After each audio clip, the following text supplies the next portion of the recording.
मुझे लगता है कि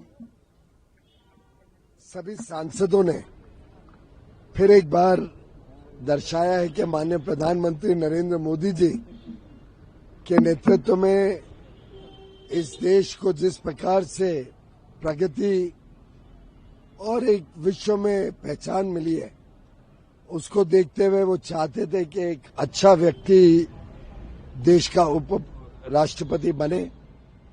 इनके सामने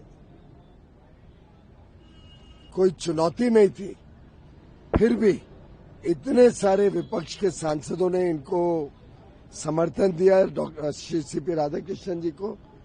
ये फिर एक बार दर्शाता है कि देश प्रधानमंत्री मोदी जी के साथ खड़ा है, देश आगे बढ़ना चाहता है, देश नकारात्मक सोच को ठुकराकर सकारात्मक राजनीति, विकास की राजनीति, प्रगति की राजनीति, शुद्ध राजनीति में विश्वास करता है। आदरणीय सीपी राधाकृष्णन जी को जिस मार्जिन से दोनों सदन राज्यसभा लोकसभा के एमपीज ने वोट देकर के जिताया है, ये देश के लिए, हमारा संविधान के लिए, भारत का भविष्य के लिए एक अच्छा लक्षण है।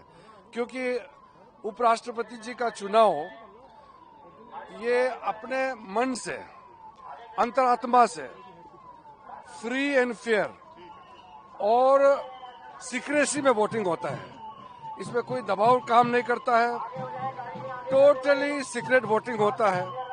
और अपोजिशन पार्टी के भी कई एमपीज ने आदरणीय सीपी राधाकृष्णन जी को जो वोट दिए हैं, इससे पता चलता है कि सारा एमपीज ने अंतरात्मा से वोट दे करके, और हमारा जितना संख्या है एनडीए के, उस संख्या से भी कई ज्यादा वोट दे करके आदरणीय सीपी राधाकृष्णन जी को जिताया है।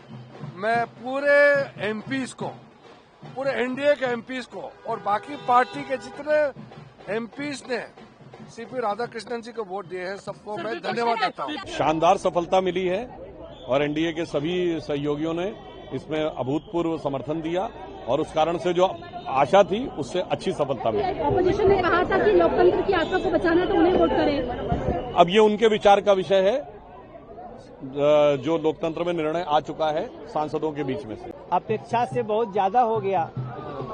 हम तो अपने 318 वोटों की बात थी, मगर जिस प्रकार से ये वोट 452 गए हैं, 418 से 452, तो ये हमारे लिए बहुत बड़ी बात है और ये जीत ऐतिहासिक है।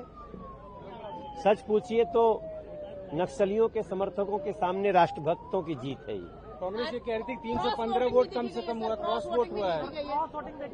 अंतरात्मा की आवाज, इसको कहते हैं अंतरात्मा की आवाज।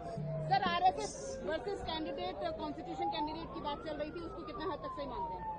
देखो, उनकी बहुत सारी विशेषताएं हैं सीपी राधाकृष्णन सर की, लेकिन जो सबसे बड़ी बात मैं इस चुनाव में देख रहा था कि कोई नक्सलियों का समर्थक हो और वो उपराष्ट्रपति का चुनाव लड़ाए, जो पार्टी, जो गठबंधन, उसकी देश के प्रति विचारधारा पे बड़ा प्रश्न चिन्ह उठता है। और ये जीत भी यही इशारा करती है कि राष्ट्रभक्तों की, देशभक्तों की, गरीब, शोषित, पीड़ित, वंचितों के समर्थकों की जीत होगी। बहुत बड़ी जीत है। और हम कह सकते हैं प्रधानमंत्री नरेंद्र मोदी जी, जो लगातार, जिनका संकल्प 2047 विकसित भारत का, और आज ये हम सौभाग्य झारखंड वासियों के लिए है कि आज देश की महामहिम राष्ट्रपति महोदया, हम सबकी आदरणीय द्रौपदी मुर्मू जी देश के राष्ट्रपति, झारखंड में राज्यपाल रही, और आज सौभाग्य फिर झारखंड के 3.5 करोड़ लोगों को मिला है कि हमारे राज्यपाल रहे, ऐसे उपराष्ट्रपति बने, और ये प्रचंड जीत है। सर, प्रचंड जीत है, लेकिन फिर भी सवाल उठा रहा है विपक्ष 15 वोटों को लेकर। विपक्ष को तो सवाल हर चीज में उठना है, उनके पास कुछ होता नहीं है, सवाल ही सवाल होते हैं। लेकिन हम कह सकते हैं, चाहे देश का विकास के बारे में हो, चाहे सुरक्षा के मामले हो, चाहे चुनाव का मामला हो, चाहे हर चीज में सवाल, देश से कोई लेना देना नहीं है।